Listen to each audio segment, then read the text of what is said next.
திமுக செயல் தலைவர் ஸ்டாலின் தமது பிறந்தநாளையொட்டி அண்ணா மற்றும் பெரியார் சமாதிக்கு சென்று மலர் வளையம் வைத்து மரியாதை செலுத்தினார். திமுக செயல் தலைவரும் எதிர்க்கட்சித் தலைவருமான ஸ்டாலினின் 65வது பிறந்த நாளை திமுகவினர் இன்று தமிழகம் முழுவதும் கொண்டாடி வருகின்றனர்.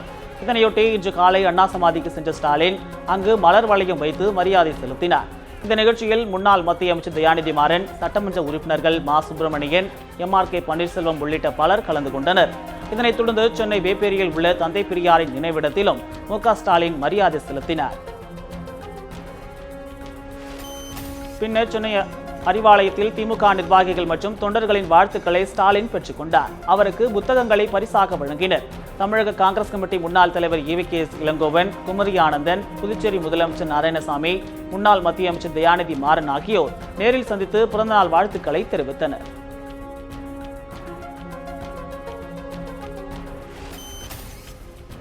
இதனிடையே ஸ்டாலின் பிறந்தநாளை முன்னிட்டு மரக்கன்று நடும் விழா நடைபெற்றது.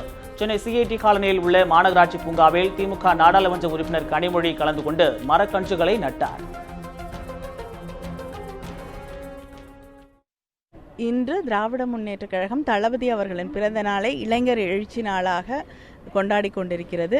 மகளிர் அணியின் சார்பிலே தளபதி அவர்கள் சொன்னதற்கு ஏற்ப மரங்களை நட்டு இந்த ஆண்டு மகளிர் அணி அதை சிறப்பாக கொண்டாடுகிறது.